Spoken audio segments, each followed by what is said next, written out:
bienvenue à cette rencontre autour de l'Heroic Fantasy. La médiathèque Samuel Beckett était donc dans sa thématique de l'imaginaire et nous sommes contents d'accueillir ce soir pour parler de cet imaginaire et de développer sous l'axe de l'Heroic Fantasy Emmanuel Quentin, qui est bibliothécaire à la MAM, première casquette, et qui est aussi une espèce de super-héros de la toile, si je puis dire, à travers son blog Biblio Manu. C'est ça. Voilà. Alors, Emmanuel, peut-être tu pourrais déjà faire un spécialiste du genre. C'est un travail quotidien d'acheter, je crois, les collections d'héroïques, polar, d'héroïques. Polar, science-fiction, romans sentimentaux aussi. Bon, mais c'est vrai que depuis que je suis en poste, j'ai tendance à. J'en lisais naturellement du polar et de la science-fiction, et maintenant, depuis que j'ai ces attributions-là, je suis amené à en lire beaucoup plus, forcément. Et qu'est-ce que je veux dire? Oui, mais enfin, montrez tout. Le blog, il est né il y a combien de temps à peu près? En 2008. En 2008 En 2008. En 2008, d'accord. 2008,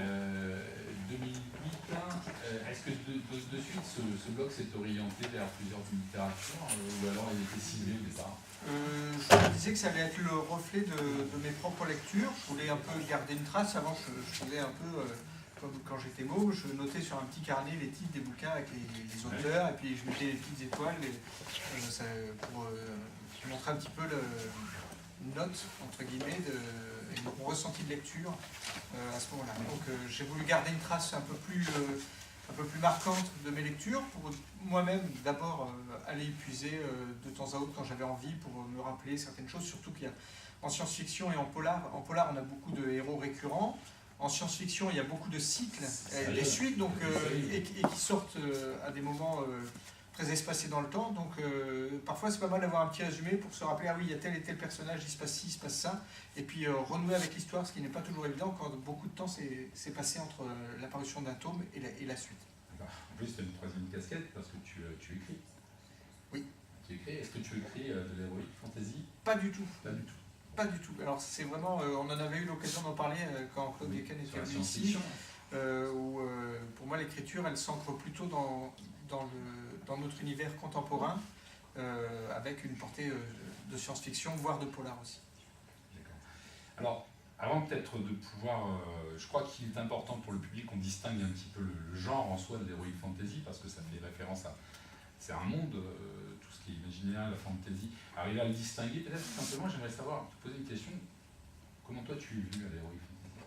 Alors, j'en suis venu de la même manière que je suis venu à la science-fiction, par le biais d'un document, un panorama qui offrait un panorama de la science-fiction et de la fantasy, des auteurs, de l'histoire de la science-fiction, de l'heroic fantasy et de la fantasy aussi. On va venir sur la définition un petit peu pour écarter un petit peu tout malentendu. Et ce livre, c'était un ouvrage. Oui, c'était un ouvrage, c'était le Larousse de la science-fiction, quelque chose comme ça, voilà, qui décrivait, il y avait les auteurs, leurs œuvres phares, les œuvres qui les ont fait connaître. Il y avait également des définitions de genre, de sous-genre, voilà.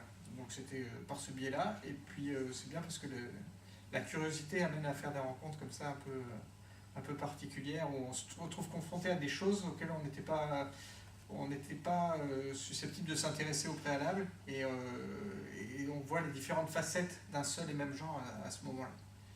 Et c'est intéressant parce que, bon, on en vient à la définition, si tu veux, de l'heroic fantasy et aux origines, parce que de la même manière qu'on rentre pour la première fois dans un ouvrage de fantasy ou d'heroic fantasy, il y a eu des pionniers pour ça. Alors, dans les définitions, on a souvent tendance à à remonter à l'Antiquité et aux mythologies pour définir un genre et puis l'ancrer dans notre époque ensuite. Là, c'est un peu différent, je trouve, pour l'heroic fantasy, parce qu'effectivement, il y a beaucoup de textes d'heroic fantasy qui s'inspirent des légendes celtiques, qui s'inspirent de la mythologie. Oui, on peut aller très loin voilà, dans les sources. voilà, dans les sources, on peut remonter très loin, mais je pense que là où c'est vraiment important pour l'heroic fantasy, il y a eu des moments clés, c'est le début début 20e, la première moitié du 20e siècle en gros, pour l'heroic fantasy est révélatrice, à travers l'apparition des pulps, ce qu'on appelle les pulps. Alors, il faut décrire peut-être les le concept pulps, des pulps. ce sont ces magazines très bon marché qui étaient vendus, qui étaient tirés à pas mal d'exemplaires. Il y en a certains qui ont atteint les 150 000 exemplaires en tirage. Donc c'est du papier de très mauvaise qualité, et puis des ouvrages un peu écrits à la va-vite aussi parfois, mais qui tiennent leur intérêt aussi de là, c'est qu'ils sont très populaires. Il y avait des couvertures très axées sur l'iconographie, sur le côté flashy des couleurs. Sur le côté flashy. Et avec un côté de feuilleton, effectivement, à travers les romans ou les écritures qu'il y avait dedans, soit aussi sur le côté, c'est là qu'a émergé aussi une partie de la BD américaine. Voilà, ouais, au niveau de la BD aussi, de toute façon, il y a tout. Et ce qui était intéressant, c'est que c'était très populaire, ça s'adressait à des gens qui allaient là-dedans pour se divertir essentiellement. Et les auteurs qui étaient payés, je crois, ils étaient payés 1 cent le mot à l'époque. C'était pour eux un moyen aussi de faire rentrer de l'argent et puis de proposer des histoires comme ça. Donc c'est pour ça qu'on a des histoires qui tiennent pas forcément la route dans un premier temps, ou qui sont aussi vite lues qu'oubliées. Mais c'est pas grave, c'était des pionniers, ils ont permis, ces personnes-là, et d'ailleurs il y a eu des auteurs qui sont confirmés, qui sont rentrés ensuite dans l'âge d'or de la science-fiction. C'est que c'est des pionniers, ils nous ont fait découvrir des choses extraordinaires et qui sont constitutifs de la fantasy aujourd'hui. Alors quelles sont ces bases qu'ils ont peut-être posées, ces premiers auteurs, ou quels sont ces premiers auteurs? Alors en matière d'heroic fantasy, il y a un auteur qui est révélateur, et ça va peut-être vous paraître bizarre, il y a tiens voilà, j'ai oublié son nom, je les confonds les deux parce que Edgar Rice Burroughs, qui est le créateur de Tarzan, plus connu pour Tarzan.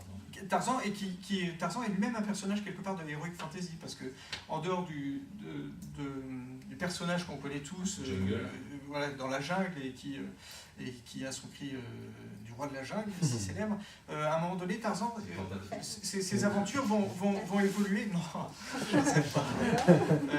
Ses aventures vont évoluer, et il y a des points de magie qui vont apparaître. La cité d'Opar, par voilà, exemple.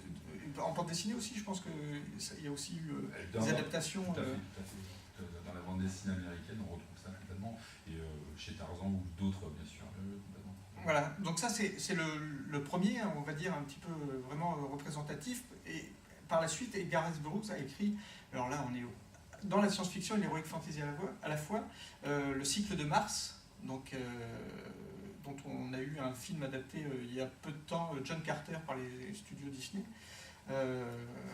Voilà, et là on a un personnage qui se trouve sur une planète étrangère avec un univers merveilleux, des créatures qu'on ne connaît pas, enfin qui n'appartiennent à aucun bestiaire connu, et le personnage va être emporté dans toute une série d'aventures épiques. Le terme épique est important dans l'heroic fantasy, voilà, qui vont révéler un peu, où on va découvrir un univers totalement inconnu jusqu'à présent.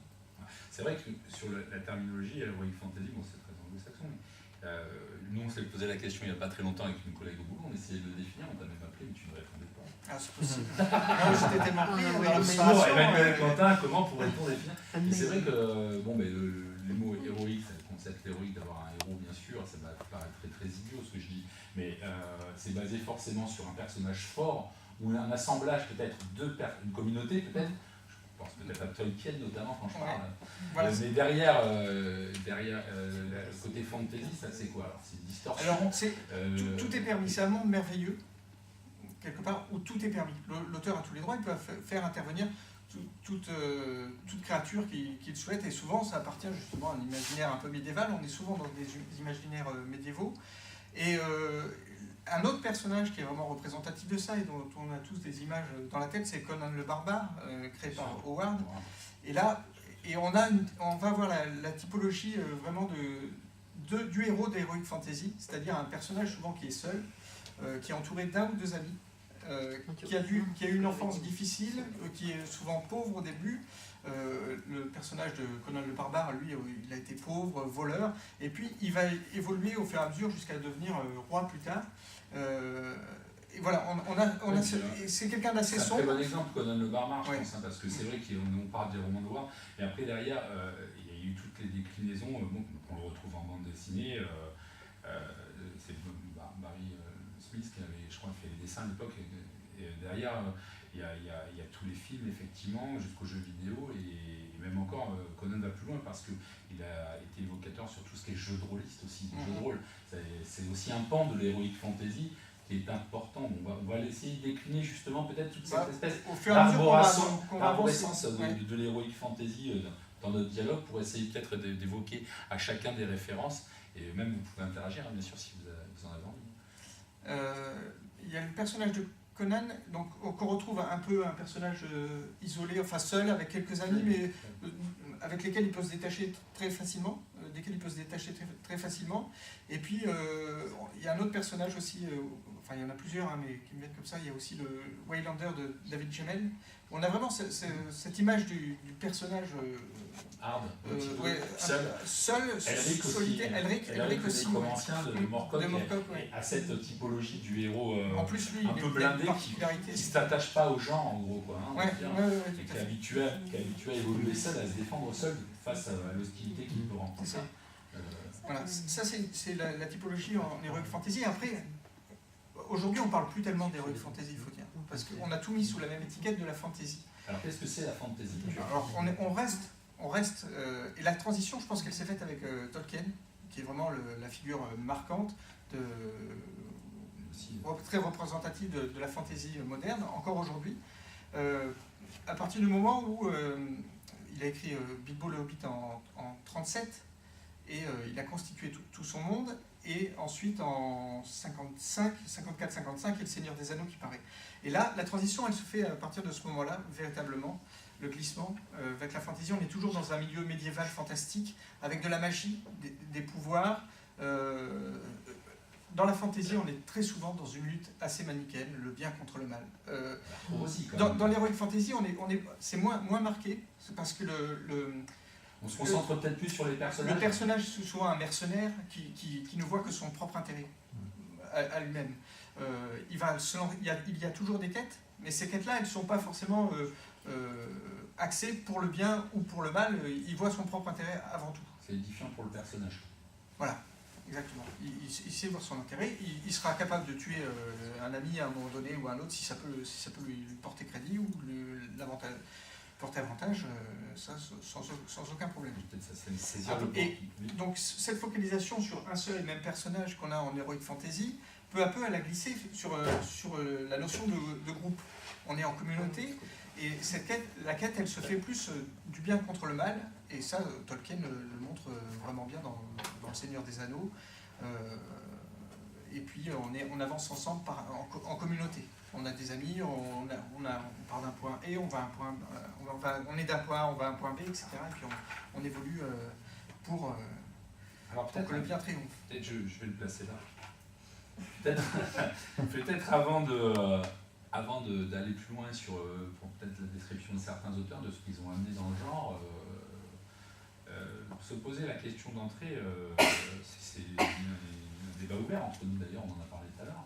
Savoir si à travers l'heroic fantasy, le lecteur trouve, à travers ce genre, donc on a à peu près essayé de cerner maintenant, tant plutôt quelque chose de divertissant qu'une métaphore ou une transposition, un miroir de notre société. Alors on va aborder plein de choses à la fois. Si on est trop bouillant, vous le dites, hein, mais parce que ça va se répercuter sur pas mal de choses. Comment toi tu le ressens, peut-être simplement alors. Moi, alors il y a aussi la notion, je lis presque, je vais vous avouer quelque chose, je lis presque plus d'heroic fantasy ni de fantasy. J'essaye, mais j'ai du mal. Non mais j'en lisais beaucoup quand j'étais adolescent, et jusqu'à 20, 22, 23 ans, j'essaye encore régulièrement, mais parce que pour moi c'était du divertissement. J'avais pas l'impression, ou alors ça répondait à une attente que j'avais, parce que souvent les personnages, en fantasy en tout cas, sont des personnages jeunes. Il y a la notion d'élu, qui est l'élu qui va accomplir la quête, parce que ça a été décidé comme ça. La Belgariade, par exemple. Ah ouais, c'est complètement ça. On est vraiment dedans. Pour vous situer un petit peu. Voilà, David Eddings. Bon, voilà, ça permet la passerelle. Il s'est, mais alors, inspiré d'une manière incroyable. Il a pompé Tolkien quand même. Pur jus. Sauf qu'il a rajouté des choses dedans qui sont vraiment. Moi, quand j'ai lu ça, j'avais 15 ans. Il y avait pour le champ, Le Chant de la Belle Gariade, ça s'appelle, c'est 5 premiers tomes. Et on a un personnage, Garion, qui habite dans une ferme avec sa tante Polgara. Et donc tout se passe bien, il fait toutes les pires bêtises qu'il veut, sa tante le gronde sans vergogne, et hop, et on rigole bien, jusqu'au jour où il y a des chats, je ne sais plus parler, des chevaliers noirs qui apparaissent un petit peu à l'orée des forêts, et puis qui semblent s'intéresser à ce jeune garçon. Donc là, toute la machine va se mettre en branle, c'est la tante Polgara avec un magicien qui ressemble, mais alors, comme deux gouttes d'eau à Gandalf de Tolkien, qui vont l'emmener pour le protéger, et donc ils vont de périple en périple. Et puis la chose qu'a rajouté Eddings, et qui pour moi à l'époque m'avait beaucoup plu, c'était tout l'humour, tous les personnages hauts en couleur qu'il y avait, la relation entre la tante et ce petit garçon qui en loupe pas une, et puis ces cartes-là qu'on voit dans tous les ouvrages de fantasy maintenant. Ils ont tous un peu leurs cartes. Tolkien un petit peu ça aussi. C'est parti de Tolkien. La cartographie, se situer dans ce monde peut-être des fois manichéen, aussi, c'est important. Et ce qui fait que je ne lis plus tellement de fantasy aujourd'hui, c'est que ce côté quête, l'élu, la lutte entre le bien et le mal, c'est aujourd'hui, très peu d'auteurs, à mon sens, arrivent à se démarquer de cette image de Tolkien. Il faut reproduire. Il y a beaucoup de reproductions, et pour sortir du lot, c'est parfois difficile. Il y a une auteure qui s'appelle Fiona McIntosh qui a écrit un livre qui s'appelle Le Don, une trilogie. L'histoire du don est superbe. C'est vraiment très bien mené, c'est innovant, c'est original, mais alors dedans, malheureusement, c'est mièvre à souhait.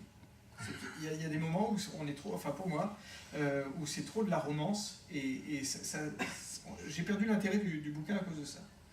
Et à cause de cette reproduction des schémas, je trouve qu'aujourd'hui, la fantasy a du mal, même si elle est très florissante sur le marché de l'édition et qu'elle marche relativement bien. On parlera tout à l'heure de ce qu'elle peut évoquer chez les adolescents. Voilà.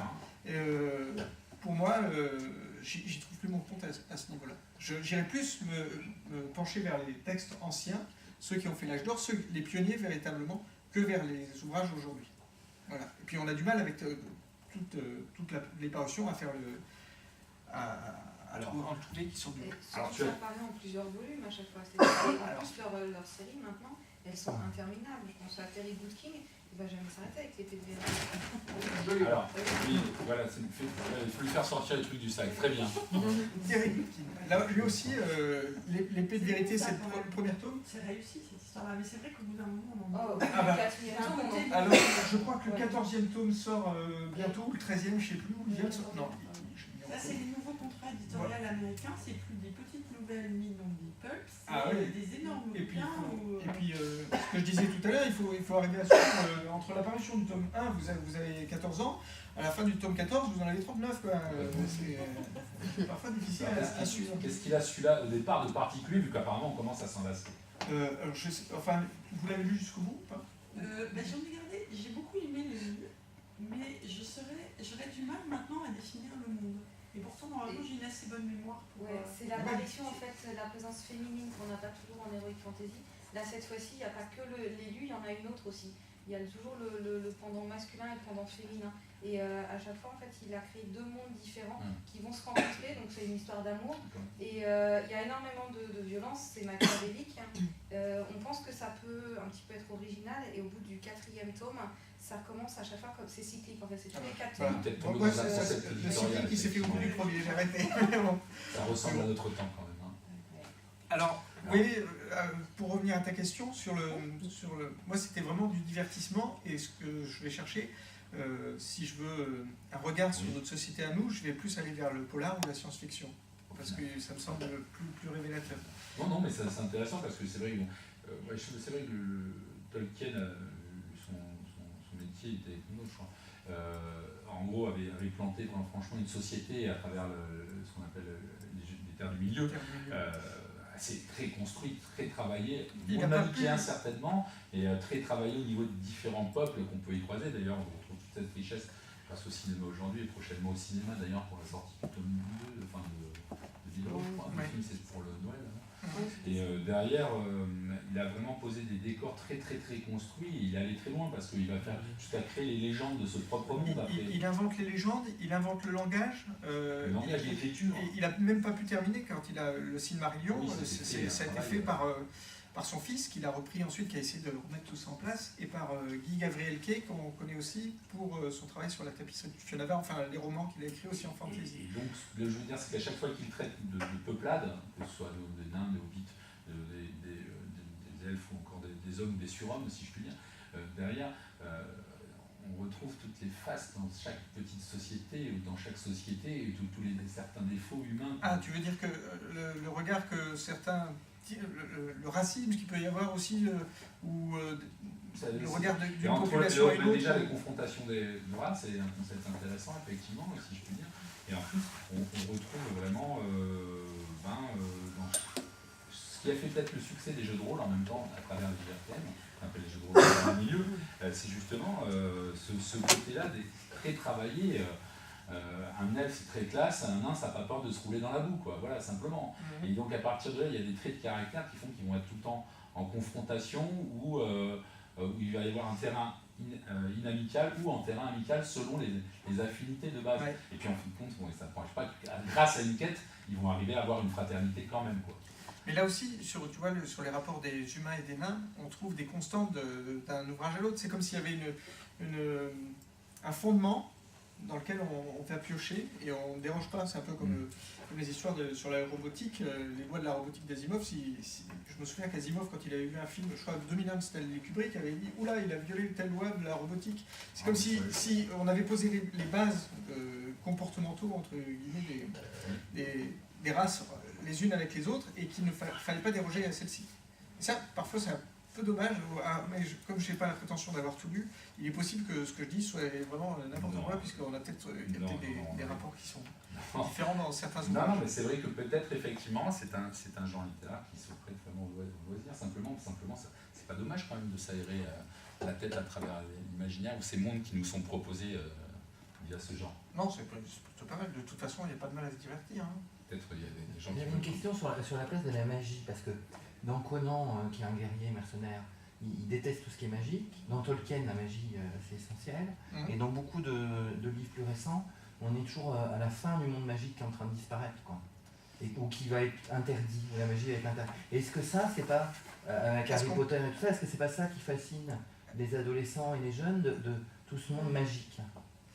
Parce qu'Harry Potter, c'est pas vraiment une fantasy. Alors, Harry Potter, c'est la urban fantasy. Voilà. On va sortir les mots barbares. Ah, bien. On va sortir les mots barbares. Parce que, alors je vais répondre, c'est de voir pourquoi les jeunes s'intéressent à la magie, en gros. Oui, et quelle est la place de la magie dans ce... La magie, c'est la même chose. C'est pour ça que moi, j'avais l'impression que je lisais de la fantasy quand j'étais jeune, et pourquoi c'est plus propice à cet âge-là, peut-être. C'est que on a envie de se transposer, on veut s'identifier au personnage dont on lit les aventures. Souvent, Harry Potter, c'est un personnage assez jeune, qu'on a suivi de 10 ans à 17 ans, et par conséquent, il a accompagné toute une génération de lecteurs, adultes compris, mais qui n'avaient plus l'âge, mais on s'est remis dans notre peau d'enfant à ce moment-là, et on a envie de se mettre à sa place, on a envie d'avoir les pouvoirs qu'ils ont parfois véritablement, quand on veut faire Petrificus, voilà. On a envie de vivre tout ça aussi, et je pense qu'on a envie d'être l'élu, parfois aussi, d'être celui qui laissera une trace dans l'histoire, dans le monde. Je pense que l'attrait pour la magie, c'est comme en science-fiction, la magie aussi, elle est présente parfois. Enfin, la magie est un facteur, mais effectivement, moi je relèverais le côté du personnage qui va grandir, quoi. Alors, soit un guerrier qui va s'affirmer, soit un magicien qui va... Le Belgarion qui va devenir Belgarion. Ça, quoi, et qui devient moins intéressant d'ailleurs après qu'il ait atteint le sommet. Et il le lance dans une nouvelle quête. Ensuite, il y a 2 fois 5 tomes avec David Higgins avec le même personnage. Et c'est vrai que ça perd un peu de saveur, ça devient répétitif. Alors, aussi. Peut-être retournons dans ton sac. Ouais. Si je oui, les termes barbares. Ah, ça y est. La dark fantasy. Donc l'urban fantasy, c'est-à-dire c'est la fantasy, donc tout l'aspect merveilleux, on gomme le côté un peu médiéval et on l'ancre à notre époque à nous, aujourd'hui. Alors ça peut donner des choses très différentes. Il y a effectivement Harry Potter. Qu'est-ce qu'il pourrait y avoir d'autre? Je n'ai pas d'idée là encore. Ça va venir au fur et à mesure sans doute. La quête des Willan. La quête des Willan, est-ce que ça se passe aujourd'hui? Non, c'est pas possible. Ah si, oui. Oui. Alors les mots superposés, effectivement. Il y a aussi Charles Strauss, Une affaire de famille. Alors là, et Guy Gavrielke aussi, Tapisserie de Fionavar fait ça très bien, mais Charles Strauss le fait encore mieux, je crois. Ce sont des personnages qui vivent à notre époque. Dans Une affaire de famille, c'est... je l'ai pas ici. C'est une jeune femme qui travaille pour un journal économique et qui se rend compte qu'il y a des malversations, qu'il y a une magouille économique à Tire-Larigot, et qui va en référer à sa hiérarchie. Dans l'heure qui suit, elle est sommée de quitter son bureau pour espionnage industriel, tout ça, et en même temps, on apprend par la suite qu'elle a une famille, qu'elle était orpheline et qu'elle avait un médaillon qu'on a retrouvé sur elle, et elle va aller à un endroit, et paf, elle va basculer dans une autre époque.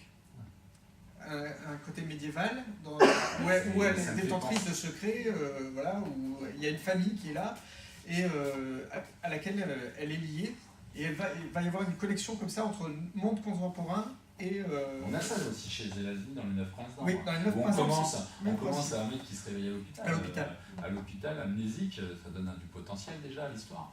Et au final, il va se rendre compte qu'il va réussir à retraverser, je sais plus comment ça, je vois dans un brouillard à chaque fois, par une espèce de marelle. Il arrive à traverser, il se retrouve dans un monde héroïque fantastique. Dans la BD Balade au bout du monde, c'est ça aussi. Balade au bout du monde, c'est ça aussi. Il y a ça aussi dans la bande dessinée Balade au bout du monde, effectivement. D'aujourd'hui à... Quand ça se passe tant à notre époque, de l'époque médiévale, est-ce qu'il y a un terme? Moi je pense que c'est... Alors il y a aussi le terme de light fantasy, il y a l'urban fantasy, on est entre... Ucro fantasy. Bon, enfin, ouais. Sinon il y a la dark fantasy. La dark fantasy, Glenn Cook on est l'un des meilleurs représentants. Donc on est... alors là c'est plombant, c'est bien noir. Là c'est... Alors pourquoi dark? Dark, c'est le côté sombre. Ouais, mais alors qu'est-ce qui est sombre? Alors sombre, ce sont les personnages eux-mêmes qui sont sombres. Autant dans Tolkien où on voit les personnages, on les voit du côté du bien ou du mal. Sauf que là, ce sont des mercenaires. La Compagnie Noire, ce sont des mercenaires. Et alors eux, ils ont rien à faire de pour qui ils bossent. Le tout, c'est d'avoir engrangé du gain. Et puis ils vont là où leur intérêt se porte. On revient un petit peu aux personnages solitaires. Sauf que là, ils sont en communauté, mais ils vont tous dans la même direction. Donc et puis alors souvent dans la dark fantasy, c'est de la fantasy noire, comme c'est marqué ici, chez La Talente ils sont super parce qu'ils appellent un thriller un thriller, et ils fantasy décrivent aussi comme ça, fantasy noire. On est avec des personnages donc un peu amoraux, sans aucun scrupule, et puis c'est souvent très sombre, faut pouvoir le lire, moi j'accroche pas non plus tellement parce que c'est trop. Il n'y a pas assez d'humanité je trouve dedans, mais bon. Après, il y a des batailles, c'est sanglant, ça épargne pas le lecteur non plus, amateur de sensations fortes. Ou y aller. Alors, d'accord. Ensuite, le sac, je vous parlais de David Gemmell tout à l'heure, je ne sais pas si vous avez déjà lu. Pareil, il faut aimer, mais c'est bien, il y a de l'action. Alors là, on est dans le divertissement pur et dur aussi, mais je sais que ça fait partie des auteurs, en tout cas en médiathèque, qui sont très appréciés. Alors lui c'est l'heroic fantasy, vraiment avec les Waylanders, le personnage un peu ténébreux, Drus la légende, voilà, ses exploits sont connus de tous, et il a choisi de vivre retiré loin des hommes, au sommet d'une montagne, là il attend son ennemi de toujours, la mort, et puis on compte sur lui, il y a des milliers d'adversaires qui sont face à la forteresse dans laquelle il réside, et puis ils sont peu de personnes, et puis voilà, il a sa hache Drus, et on va y aller, on va hacher menu. Voilà. Le seul contre tous, tu le retrouves beaucoup dans les... Oui, c'est ça. Les Robin Hood, c'est ça aussi. Ouais. Robin Hood aussi. Alors là, on est à la frange. Robin Hood, c'est... je ne sais pas si certains vous devez connaître. C'est le bâtard du roi qui est engagé très petit. On retrouve un côté Harry Potter aussi parce que... C'est sorti en BD. Oui. L'assassin royal, c'est pas mal. C'est le personnage qui est le bâtard du roi. Le roi va l'engager pour devenir l'assassin du roi, et donc il va y avoir tout un apprentissage aussi autour de la magie, un petit peu entre la magie et la lutte, enfin les maniements des armes et tout ça, et c'est pas mal du tout. Alors là, grande fresque aussi, elle fait des passerelles, en plus les auteurs sont sympas, ils font des passerelles entre les univers. On a l'univers de l'assassin royal, on a l'univers des aventuriers de la mer, et elle fait à un moment donné s'interconnecter les deux histoires où on rencontre des personnages dans l'un et l'autre. Et tu mets en heroic fantasy ou fantasy? Dans quoi tu l'as? Moi, maintenant, j'aurais tendance à mettre en fantasy parce que les genres se sont tellement fondus les uns aux autres. Après, on peut toujours arriver à churer avec les termes barbares dont je parlais. On trouve des choses. En faisant les recherches aussi, je suis tombé sur Anima Fantasy. Enfin, on peut faire tout et n'importe quoi. Je n'ai même pas cherché à savoir plus loin. Parce que au bout d'un moment, ça devient pénible d'avoir trop d'étiquettes. On perd le lecteur aussi quand on met trop d'étiquettes. On va se retrouver à l'héroïque alors. Et alors, il y a aussi un auteur. Ah. Oh oui, il y a plein de choses. Ah si, il y a la science fantasy. Et ça, c'est génial. Et on va. Alors, l'une des plus représentatives, c'est Anne McCaffrey. Il y a aussi Marion Zimmer Bradley avec la romance de Ténébreuse. Et pourquoi est-ce qu'on va appeler ça science? C'est bizarre, mais alors, on touche à un problème épineux. La balade de Perne d'Anne McCaffrey est sortie en plusieurs volumes. Là, c'est l'intégrale, mais la version intégrale. Elle est sortie en plusieurs volumes, et entre-temps, elle en a écrit, et entre-temps, elle a écrit d'autres romans qui vont se passer avant ou entre deux romans qu'elle a écrits. Ce qui fait que le lecteur, il s'y retrouve plus trop, ou alors, voilà. Et au bout d'un moment, les bouquins de la balade de Perne étaient décomposés en plus de 20 romans, et ils ont été épuisés. Donc, moi j'étais bien embêté quand j'étais au travail pour commander les Anne McCaffrey. J'avais une collègue qui me disait il faut que tu achètes Anne McCaffrey, et avec ma mauvaise foi, je lui disais non, c'est des trucs de filles, je vais pas commander ça. Parce que, mais bon, et heureusement ils ont sorti l'intégrale, mais que je pouvais pas commander une série si j'avais pas tous les tomes. Heureusement ils ont sorti l'intégrale. Sauf que le problème qui se pose, c'est que moi j'ai pris celui-là et je me suis régalé, donc j'ai commencé à lire, et elle m'a dit c'est n'importe quoi, il faut pas commencer par le premier qui est là-dedans, il faut commencer par l'autre, parce que tu vas apprendre des choses. Si tu commences par là, tu vas pas avoir le plaisir de la découverte de ce qui va se passer. Elle n'avait pas lu dans ce sens-là. Ça respectait un ordre qui n'était pas forcément la chronologie ou. Voilà, ça ne respectait pas la chronologie. Alors que là, on respecte l'ordre chronologique. Et on apprend dès le début la surprise que ma collègue a eue, elle, en lisant le 14e livre, en se disant ah, mais c'est donc ça l'histoire, je ne savais pas. Donc, est-ce que je dévoile ou pas? Je suis obligé de dévoiler. Je suis obligé de dévoiler. Je vais dévoiler sur Anne McCaffrey, pas Anne McCaffrey, sur Marion Zimmer Bradley. Presque pareil. C'est Marion Zimmer Bradley, la romance de Ténébreuse. Ça commence, le premier tome commence avec un vaisseau qui arrive autour d'une planète et qui va venir habiter. Les colons vont investir la planète pour habiter. Et alors, justement, là on est dans la science-fiction, jusqu'à présent. Sauf qu'après, une fois que la planète est habitée, que les colons sont là, ça va couvrir plusieurs siècles. On va couvrir, Marion Zimmer Bradley fait couvrir sur plusieurs siècles et même au-delà, les aventures de ces personnages, des personnages différents, forcément. Et les personnages ont oublié qu'ils sont issus de colons qui sont venus de l'espace. Donc, ils ont oublié, ils vont perdre toute la technologie que les humains ont apportée, et on va retrouver dans un univers médiéval avec les domaines, les chevaux, la magie. Qu'est-ce qui s'est passé sur Terre avec les Égyptiens? Voilà, donc on appelle ça science fantasy parce qu'à certains moments, il y a des résurgences des technologies avancées, scientifiques, qui apparaissent en tant que manifestations archéologiques, en faisant des fouilles ou autre. Voilà, tout l'intérêt est là. Est-ce qu'on continue le stack ou pas? C'est comme vous voulez. Oui. J'ai quelques petites choses. Ou alors est-ce qu'on revient un petit peu sur les pères de l'héroïque à la base? Pour toi c'est bon, on l'a vu? Non, pour moi, après, ouais, il y a Tolkien, tout ça, Moorcock. Moi j'ai bien envie de voir un petit peu encore dans ton fait. Alors Moorcock, Elric des Dragons, Ça quand même. le prince albinos. Alors c'est génial, c'était beaucoup de nouvelles aussi là. Ce qui est super là-dedans, c'est qu'on est vraiment dans l'heroic fantasy tel qu'on l'a défini tout à l'heure. Univers cotonneux un peu flou. Et alors, ouais, on est sur un multivers là aussi. Pour ceux qui aiment les univers parallèles, il faut dire que Moorcock a défini la notion de champion éternel avec un personnage qui, on est sur des univers parallèles, et on a un personnage qui est emblématique à chaque fois. Et il y a son instrument qui va avec. Voilà. Stormbringer, l'épée Voilà. qui est en rouge. Il y a l'épée d'ailleurs, qui avale les âmes et qui donne la puissance des personnes qui ont été détruites sont aspirées. La force est aspirée par l'épée et qui la retransmet au possesseur de l'épée. C'est très particulier comme c'est vraiment. Il a amené vraiment quelque chose aux gens, je trouve. Parce que c'est vrai que c'est une quête. On a l'impression d'être dans une espèce d'univers flou, effectivement. Et à chaque fois qu'il dégaine cette épée, il se passe quelque chose de fabuleux, quoi. C'est perturbant. Et dernièrement, il y a un auteur de fantasy ou de polar français qui a écrit avec Moorcock la suite. C'est Fabrice Collin, qui est issu, lui, je crois, du magazine Cassius Belli, donc jeu de rôle, qui ensuite a écrit des ouvrages de fantasy, qui ensuite a écrit plein d'autres choses. Il a essaimé un petit peu partout. Comme les dessins. Et c'est marrant parce qu'on sent qu'un auteur, les auteurs ont du mal parfois à lâcher leur personnage, ce qui explique parfois aussi les longues séries qu'on peut avoir.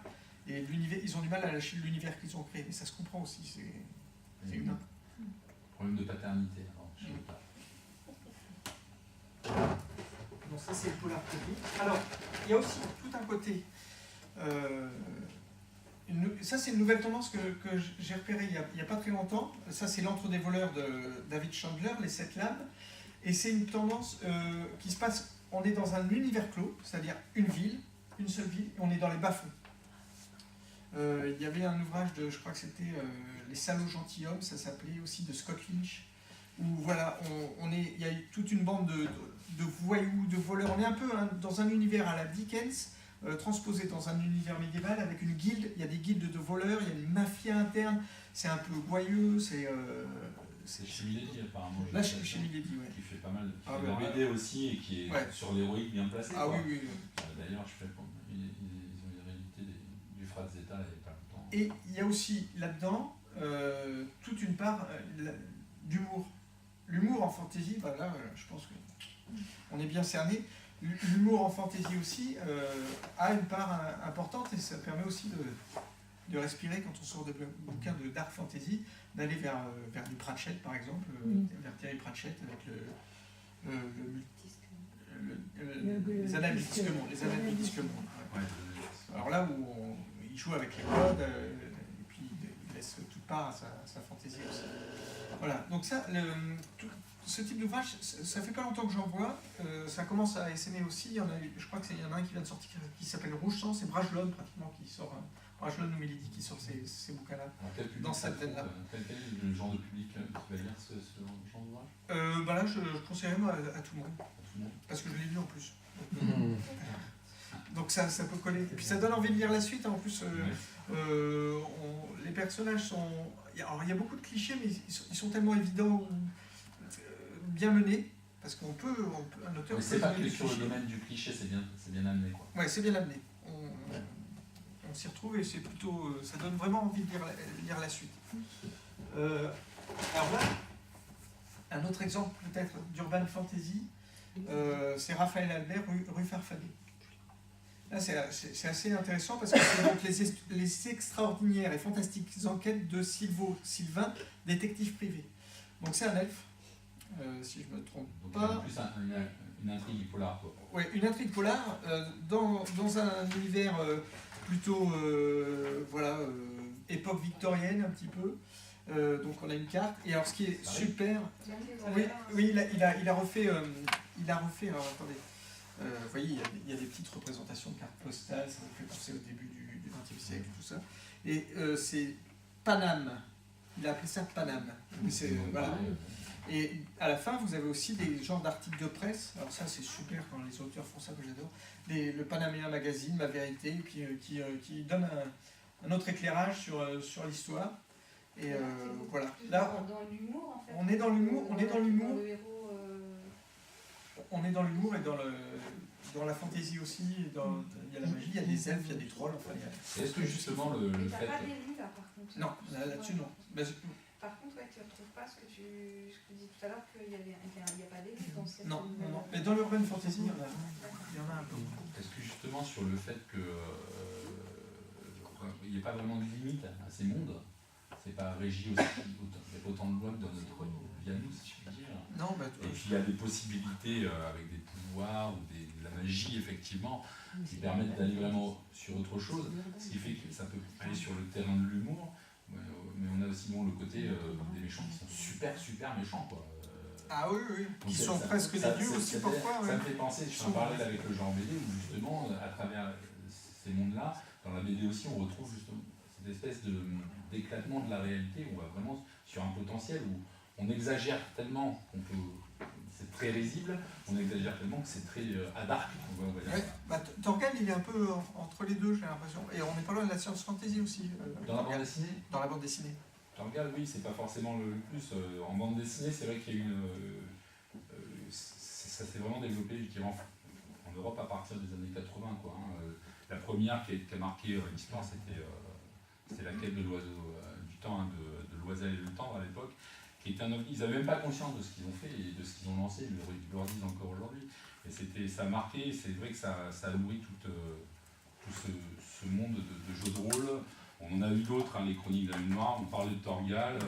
Derrière nous, on a les mouvances de Landfoss de Troyes, Trolls de Troyes, où là on est dans le poil, si je puis dire d'ailleurs, et dans l'humour, quoi, hein, dans l'humour trash à certains moments même, jusqu'à la magie Rogondolo, des choses complètement déjantées donjons. Il y a toute une filiation qui s'est créée dans la bande dessinée francophone, franco-belge, et qui vient de la tradition que tu évoquais au niveau littéraire. Ce qui est assez intéressant, c'est qu'effectivement, si on regarde un petit peu le processus, on est parti sur un genre réaliste à la base, on est sur du vraiment réalisme dans les années 80, plus réaliste que Torgal, c'est difficile au niveau du dessin, et puis après on retourne sur un semi-réalisme. Il y a des allers-retours, il y a certains éditeurs marquants bien sûr, hein, et on revient à des choses très caricaturales aujourd'hui par exemple. Il y a des boîtes d'édition qui ont marché, qui ont permis de développer tout ça. Glénat était un des premiers avec Dargaud. Hein, après, derrière, c'était Soleil Delcourt qui ont finalement fusionné aujourd'hui. Il y a une tradition de personnes, des collections aussi, Terre de légende chez Delcourt. C'était quelque chose. Moi, je me rappelle les légendes, des contrées oubliées, des terres oubliées. C'était génial. C'était quand c'est sorti dans les 94, je pense que c'était super. C'était fabuleux. Ça amenait vraiment quelque chose de différent. Mais on était vraiment sur le principe de quête.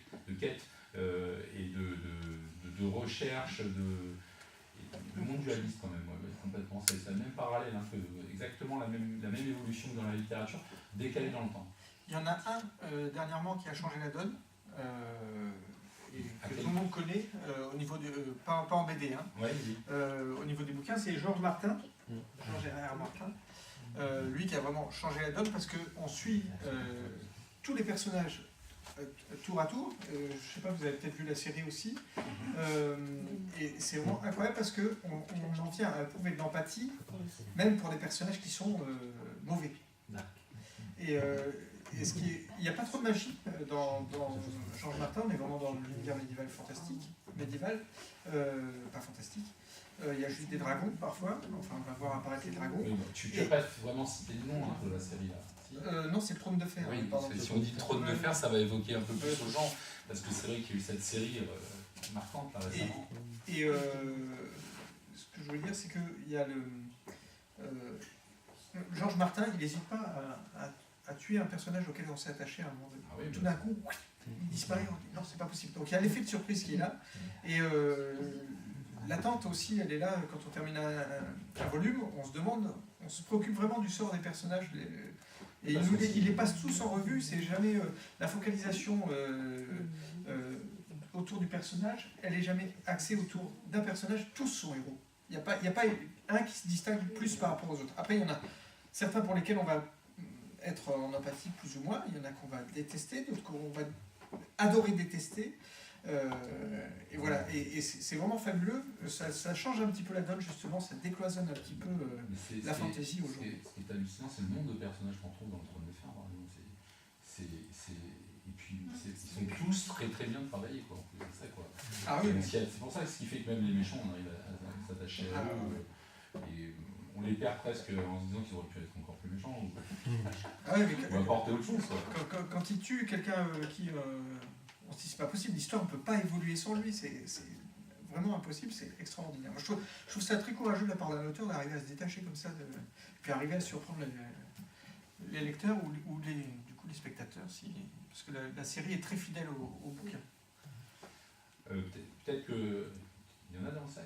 J'en ai encore deux. Tu veux les sortir Bon, je vais les sortir. Ouais, allez, je les sors et après, j'avais sorti donc Conan, oui. dont on connaît tous l'adaptation cinématographique avec Arnold vrai que Schwarzenegger.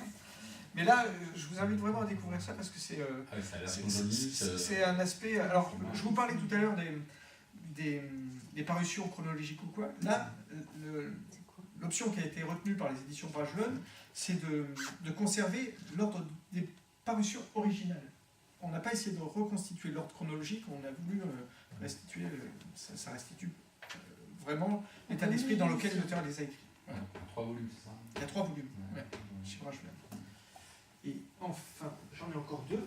Ça, alors là... Moi, je vais faire une parenthèse quand même sur Conan, parce que Conan, c'est à travers le personnage de Conan, dont il y a des romans bien sûr, mais la transposition et l'importance qu'a eu Conan au niveau graphique et l'influence, elle est passée aussi par un gars qui est un peu passé à l'as, et on s'est servi ce soir d'ailleurs de lui pour faire l'affiche. C'est les illustrations de Frank Frazetta, qui est quelqu'un qui avait commencé dans le comic books, dans les illustrations de comic books. C'est cette illustration qui est là-bas, c'est l'une des illustrations les plus connues de Conan, mais ce monsieur qui est Frank Frazetta a illustré, mais alors de manière magistrale, et a été le premier à transposer ces univers d'heroic fantasy, alors que le genre était en train vraiment de se définir. Il a été un des premiers à le transposer et à l'illustrer. Il a influencé la plupart des dessinateurs et des illustrateurs derrière qui ont fait de la bande dessinée. Par exemple, Jean-Louis Mourier, là qu'on a derrière, vous avez à l'entrée, si vous avez fait attention, peut-être une femme avec une panthère, ça fait... on a mis une petite référence à Frazetta justement à côté, c'est flagrant après, ces références où on voit des femmes dans des positions peut-être un petit peu lascives, c'est pas faux. C'est pas Frazetta, mais c'est une femme... Ça pourrait en toute mais avec beaucoup de bijoux, des parures incroyables, et qui viennent d'un autre monde, quoi. Voilà, et sur des géants, enfin, il avait tout imaginé, quoi. Il a fait des illustrations gratuitement, si je puis dire, dans le sens où il crée un monde à part entière qui a été repris. Pour moi, c'est quelqu'un qui, au niveau de l'illustration, a marqué l'heroic fantasy. Pardon. Non, mais on pourrait parler aussi longtemps des films. En préparant l'intervention, j'ai revu une affiche, une bande-annonce d'un film que j'avais été voir quand j'étais môme, qui s'appelait Barbarians. J'ai pris peur quand j'ai vu ça. Allez voir si vous avez l'occasion, allez voir Barbarians. Oh. Et alors, ils ont pas fait d'autres films, c'est deux jumeaux qui ont été enlevés à leur famille quand ils étaient jeunes, mais ils sont bodybuildés comme je le serai jamais. C'est immonde. Et je me souviens avoir apprécié le film. J'ai revu la bande-annonce, je me suis dit, mais c'est pas possible comment j'ai pu faire. Et il y a très peu de films, vraiment, d'heroic fantasy qui ont été... il y a eu vous allez sur Nanarland aussi, à la rigueur. Vous pouvez aller sur Nanarland, vous allez voir Heroic Fantasy, vous allez voir les affiches et les couvertures de films qu'on nous a vendus. Et c'est Thor et les personnages féminins aussi. Il y a des films où on était plus sur la suggestion des formes que sur le fond, on va dire. C'est peut-être ce que tu disais, en fait, il y a beaucoup, c'est vrai qu'il y a eu des pères fondateurs, et aujourd'hui ils ont été beaucoup repris parce que il y a une espèce de volonté de surfer commercialement dessus. Il y a une demande du public, je pense, qui est friand de ce genre de spectacle en termes de cinéma ou de lecture. Le problème, c'est que c'est pas toujours à la hauteur des attentes, tant au niveau des romans qu'au niveau peut-être aussi des BD. Il y a eu un moment où dans la BD, on s'est bien essoufflé à partir des années 2000, je dirais. Et d'ailleurs, ça m'a permis de renouveler les gens dans la bande dessinée. Je voyais Rougon Le Gueux, et je pense à des BD un peu plus exotiques comme Aline Le Tanner qui ouvrent justement l'heroic fantasy vers un monde plus oriental ou des choses comme ça.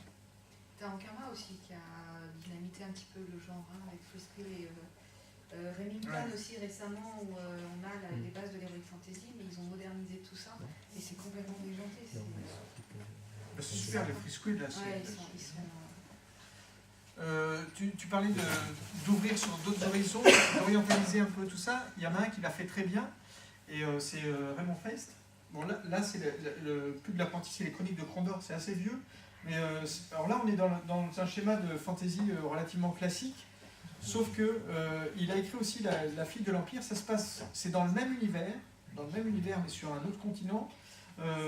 C'est plus qu'un autre continent, je crois que c'est une passerelle entre les deux mondes.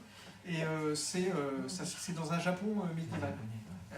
Et c'est vraiment très bien fait. Alors là, on est dans les luttes de pouvoir, les trahisons, la cour royale, les clans, et puis vraiment les coups bas. Et puis ensuite, il y a les batailles qui sont très bien décrites chez Feist. Il est très doué pour ça, il n'y a pas à dire. On prend beaucoup de plaisir à lire ça, et je vous le recommande. Et ensuite, je terminerai mon sac comme ça avec lui, parce que c'est un des auteurs de l'âge d'or qui est toujours en vie, si je ne m'abuse, qui a contribué véritablement dans les peuples. Voilà, ça c'est un très très grand auteur, qui est connu pour L'homme dans le labyrinthe, par exemple, qui est connu pour... il en a écrit tellement que j'aurais du mal à vous les citer, mais moi, celui qui m'a fait découvrir Robert Silverberg, c'est le cycle de Magipour. Le cycle de Magipour, il commence avec le château de Lord Valentin. Et alors là, on est vraiment on est sur une planète étrangère, hein, ça on le sait pertinemment, on n'est pas sur Terre, mais on est dans un univers médiéval, et il y a un personnage qui est là, qui ne sait plus qui il est. Et il va intégrer une troupe de fantassins, de saltimbanques. Il va apprendre à jongler, tout ça, et puis lui, il va avoir sa quête à lui, ça va être de retrouver sa mémoire. Et ce qui l'attend au bout, c'est tout simplement vertigineux. Ne le dis pas. Non, je ne le dis pas. Et il a décliné, il est resté dans cet univers-là avec le deuxième tome, c'est Valentin de Magipour.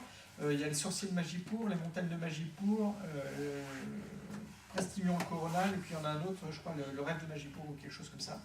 Et on prend à chaque fois plaisir à retourner dans ce monde-là. Les romans sont assez inégaux parfois, mais vraiment, il y a des créatures étranges, parce qu'on est sur une autre planète, et il y a aussi cet environnement médiéval fantastique qui est fabuleux. Alors, peut-être, est-ce que aujourd'hui, toi qui en achètes pour la médiathèque, par exemple, ou qui en lit, même si tu as pris un peu de distance, on va dire, Ouais, est-ce que tu sens des évolutions au niveau du genre aujourd'hui? Comment ça évolue aujourd'hui, l'héroïque?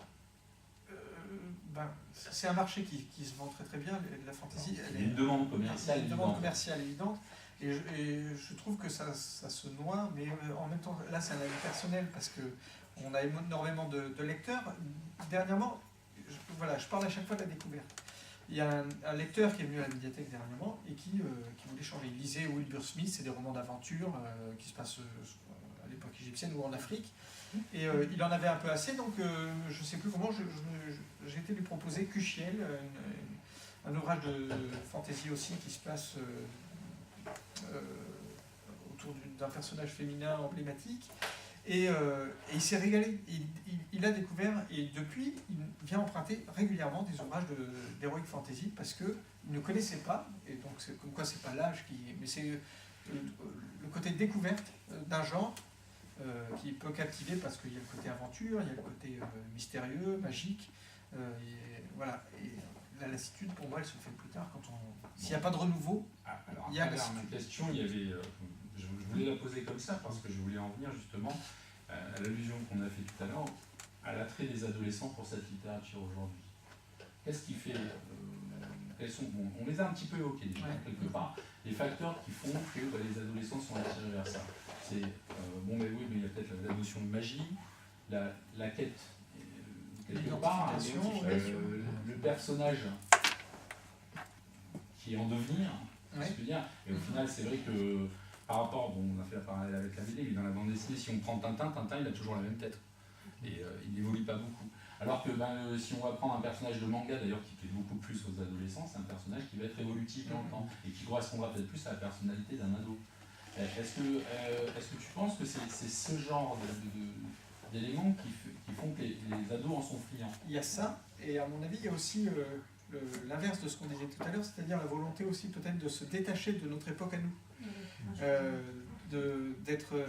C'est un ailleurs. Un ailleurs qui n'est pas l'autre. Quand on ouvre les postes de télé et la radio, c'est une manière de se détacher de tout ça parce que, attention, je veux vivre autre chose, Sinon, j'aspire à autre chose. Sinon, un refus de la société, un voyage des paysans, quoi. Et où les règles te sont connues, tu les fais tiennes, tu les appréhendes facilement, et puis tu te fonds là-dedans véritablement. Avec des codes. Avec des codes, bien Avec sûr. des codes, parce qu'ils aiment ça, un code presque d'un langage quelque part. Et on reparlera ça fait penser au langage de Tolkien qu'on disait tout à l'heure, des choses comme ça. Et si on met ça en connexion avec justement l'identification, etc., ça... Moi, je crois qu'il y a aussi un facteur qu'il faut intégrer. On a parlé de livres, on a parlé de BD, on a parlé de films. En fin de compte, aujourd'hui, à travers tout le mode de production culturelle, c'est peut-être l'entrecroisement de tous ces genres qui fait également qu'il y a une espèce d'émulation ou d'émulsion, je ne sais pas, en direction de peut-être des adolescents, en direction de ce genre-là.